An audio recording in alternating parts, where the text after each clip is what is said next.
Mga kapuso, nagbabalik po tayo dito sa isang gasolinahan sa Mandaluyong City kung saan sinimulan na nga po o sisimulan na anumang oras, anumang minuto ang pagtataas ng presyo ng mga produktong petrolyo. Ulitin po natin para sa diesel, mula 17.50 hanggang 24.25 ang itataas dyan. Gasolina, 7 pesos hanggang 13 pesos kada litro. At sa kerosene, ito po yung pinakamabigat, 32 hanggang 38.50 kada litro. Yan po ay aktual pa rin presyo sa mga oras ito. Nakikita natin, halos walang nagpapagasolina dito sa particular na gas station na ito dahil kagabi daw po sila pinilahan ng mga motorista dahil hinahabol nga itong medyo mas mura-mura pa na presyo ng produktong petrolyo. Ang tatamaan nga po, unang tatamaan nitong pagtataas ng presyo ng mga produktong petrolyong ito ay ang sektor ng transportasyon. At para po makuha ang kanilang mga pananaw dito sa nangyayari ngayon, makakausap po natin Liberty De Luna, ang National President ng Alliance of Concerned Transport Operators, so ACTO. Ma'am, good morning. Good morning Please join po. me here. Opo. Yes po, good morning. Ito na, sisimula na po ngayong araw itong napakataas na oil price hike. Pinakamalaking talon nito ng presyo ng mga produkto petrolyo sa kasaysayan. Ano ho ang saloobin ng ating mga nasa sektor ng transportasyon? Good morning po, Luzon, Visayas, Mindanao. Sa ACTO po at sa transport, talagang malaking dagok po ito, Sir Ivan.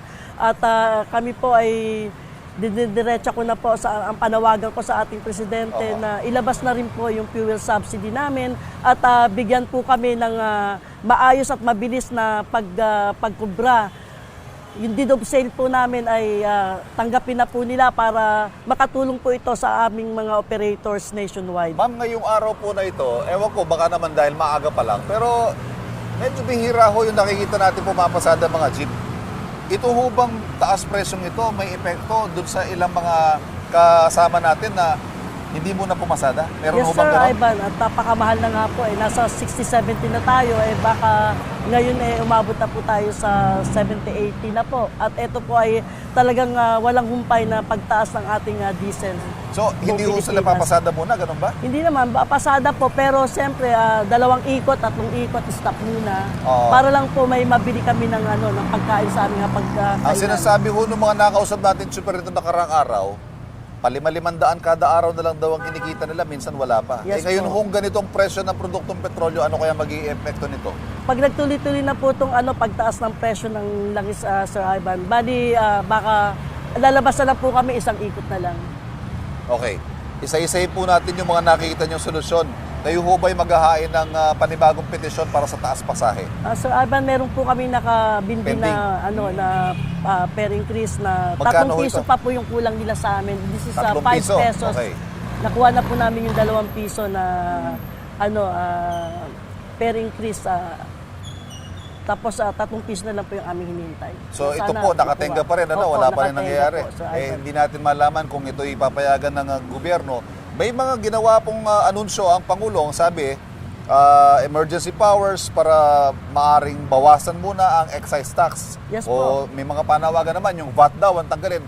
Kayo, ano ba posisyon nyo rito? Sa akin, sa ACTO po, excise tax yung bawasan muna. Kasi kung bubuwagin natin yung oil deregulation, matagal po yun.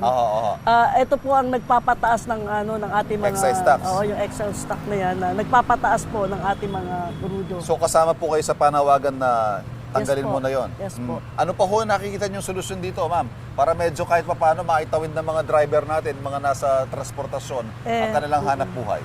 Hinilingkod po sa ating gobyerno, sa ating Pangulong Marcos na ibigay na po sa amin yung mga fuel subsidy, yung aming mga service contracting, na ito po ay malaking tulong sa hanin ng transport sector dahil nga may libreng sakay tayo kapag naibigay po nila sa amin yung libreng sakay na yan. Ito ho mga pasahero natin, meron ho bang kahit hindi pa naman nagtataas pasahe, nagbibigay na ng dagdag, may ganun ba?